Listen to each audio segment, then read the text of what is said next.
رمضان رمضان رمضان يا حبيب.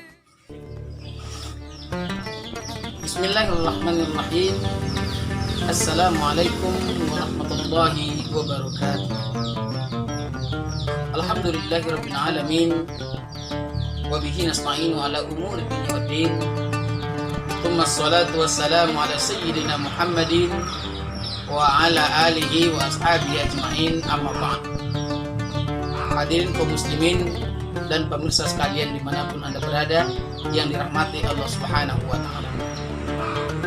Kali ini pada pertemuan episode yang ketiga, kita akan coba membahas tentang bahagia menurut Rasulullah Sallallahu Alaihi Wasallam. Apapun usaha yang kita lakukan, siang dan malam kita banting tulang bekerja keras peras keringat. Apapun profesi yang kita lakukan, maka tujuan akhir adalah mencapai kebahagiaan. Petani dengan usahanya ingin bahagia dan membahagiakan keluarganya.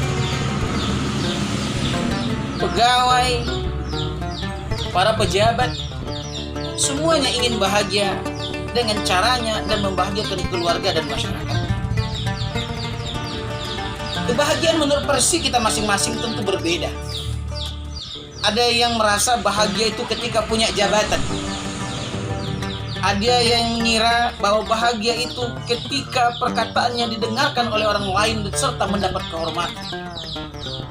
Ada juga yang mengatakan bahwa bahagia itu hidup sederhana bersama keluarga, walaupun makan apa adanya. Namun untuk menyapakan semua ini, tentu kita harus kembali surut kepada akidah kita sebagaimana yang diajarkan oleh Rasulullah Sallallahu Alaihi Wasallam. Maka Rasulullah Sallallahu Alaihi Wasallam menguraikan kebahagiaan itu apabila kita mendapatkan 4 hal. Dalam sebuah hadis yang diriwayatkan oleh Dailami, diterima dari Sayyidina Ali karramallahu wajhah, Rasulullah Sallallahu Alaihi Wasallam bersabda, "Arba' min syahadatil mar'i ayyakuna zawjatuhu salihatan wa auladuhu abraran wa khulatuhu salihin wa rizquhu fi baladi." Ada 4 hal yang membuat seseorang itu bisa bahagia. Pertama, apabila dia mendapatkan pasangan hidup yang soleh dan soleha. Coba kita bayangkan, ketika dapat pasangan yang tak setia, atau bahkan mungkin kita mendapatkan pasangan yang suka berbuat maksiat, onar, penjudi, pemabuk, sudah barang pasti pasangannya tidak akan bahagia. Kebahagiaan pun tidak bisa disandarkan kepada kecantikan, ketampanan, atau bahkan mungkin kekayaan. Banyak orang yang kita lihat tampan, cantik di pandangan mata manusia, tapi belum tentu mereka bahagia. Andaikan ketampanan dan kecantikan menjadi standar kebahagiaan, berarti orang yang wajahnya pas-pasan tak berhak untuk mendapatkan kebahagiaan. Tapi kenyataannya tidak. Jangan pula kita sampai menyangka bahwa harta menjadi standar kebahagiaan. Belum tentu orang yang bahagia itu adalah orang yang banyak harta. Bisa kita lihat di pengadilan agama bahwa rata-rata orang yang gugat cerai itu adalah orang-orang yang berharta. Punya Pajero misalnya, Fortuner, Innova dan lain sebagainya. Sementara saudara-saudara kita yang mungkin kurang mampu dalam pandangan mata manusia, atau bahkan bahasa kasarnya mereka miskin, atau mungkin saudara-saudara kita yang punya kekurangan fisik, bisu, buta, tuli, tapi kita lihat kenyataannya mereka happy-happy saja, bahagia-bahagia saja. Kenapa? Karena memang mereka sudah bersyukur dengan apa yang sudah diberikan oleh Allah buat mereka.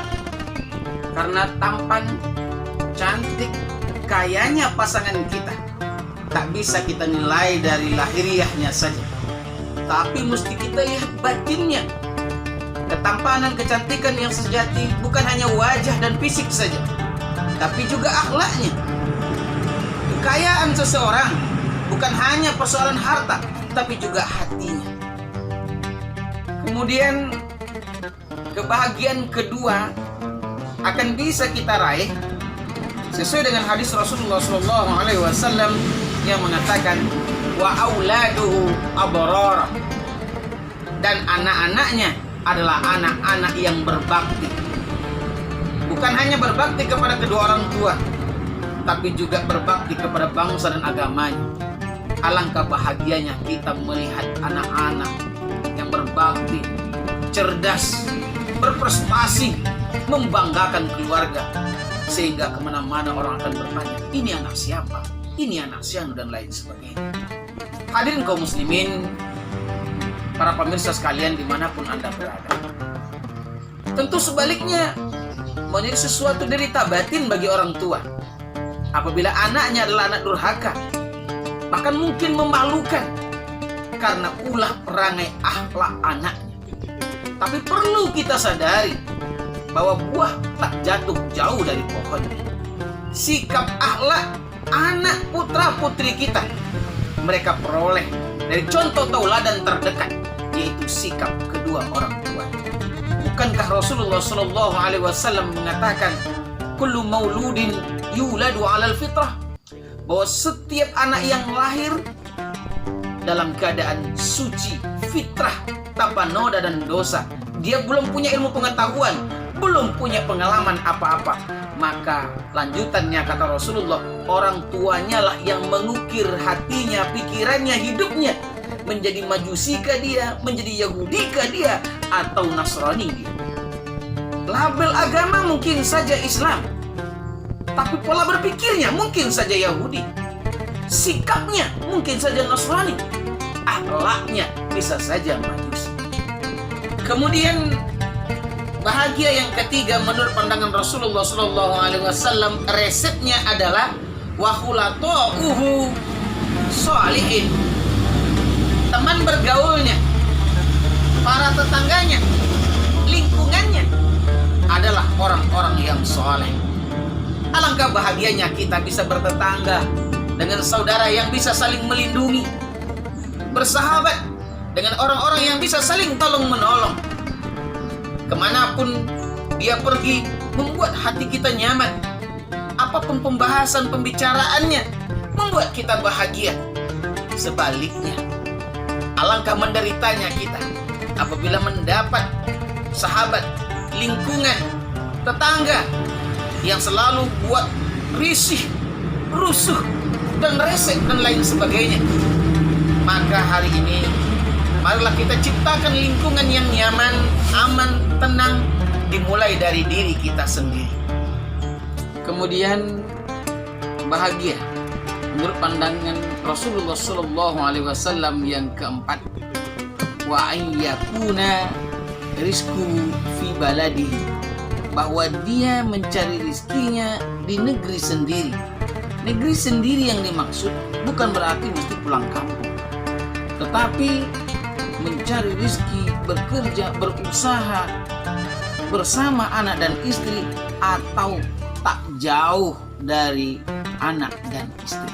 Artinya memungkinkan kita untuk berjumpa setiap hari, memungkinkan kita untuk selalu berinteraksi, memungkinkan kita untuk selalu saling bertukar pikiran, memberi masukan, saling mengingatkan, salat berjamaah, dan lain sebagainya. Jika rezeki bisa kita cari tak jauh dari rumah kita, dari anak dan istri kita, maka sesibuk apapun kita, setiap waktu, setiap hari, kita bisa terus memberikan contoh dan tauladan buat putra-putri kita. Kita bisa melihat mereka tumbuh dan berkembang, fisiknya, ilmunya, pengalamannya, terus bisa kita dampingi mereka menuju ridha Allah Subhanahu wa Ta'ala. Semua kita menginginkan kebahagiaan dengan jalan yang empat ini. Semua kita menginginkan pasangan hidup yang soleh dan soleha. Semua kita menginginkan putra-putri yang baik, yang berbakti. Semua kita menginginkan sahabat, lingkungan yang aman, yang soleh. Dan semua kita ingin mencari rezeki di negeri sendiri. Tapi Islam punya konsep. Konsep yang pertama untuk mendapatkannya adalah ibda binafsi. Mulai dari diri kita sendiri, bercermin pada diri sendiri. Kita ingin suami yang soleh, kita ingin istri yang soleha. Tapi mari kita lihat, pantaskah kita mendapatkan suami yang soleh? Pantaskah kita mendapatkan istri yang soleha? Tentu dimulai dari diri kita sendiri. Pantaskah kita sebagai orang tua mendapatkan anak-anak yang berbakti, sementara kita tak pernah memberikan contoh terbaik buat mereka? Karena sesungguhnya ayah dan ibu adalah guru pertama dalam rumah tangga. Kemudian, pantaskah kita mendapatkan sanak famili, kaum keluarga, lingkungan, jiran, tetangga yang soleh dan soleha, sementara kita tak pernah berkunjung bersilaturahmi pada mereka, sementara kita tak pernah berbuat baik kepada mereka. Karena sesungguhnya apa yang kita berikan, itu juga yang akan kita terima pada akhirnya. Kemudian jalan yang kedua untuk mendapatkan 4 potensi kebahagiaan ini adalah dengan cara berikhtiar, berusaha selalu diiringi dengan kesabaran. Karena tidak semua apa yang kita inginkan bisa terijabah. Tak semua doa bisa dikabulkan dalam sekejap mata. Semuanya butuh proses. Maka apa yang baik menurut kita hari ini belum tentu baik menurut orang lain. Tapi secara bertahap kita terus berusaha, berjihad, berikhtiar penuh kesabaran. Hari ini mungkin belum berbekas, mungkin esok kita akan sukses. Minggu ini kita masih gagal, insya Allah mungkin minggu depan.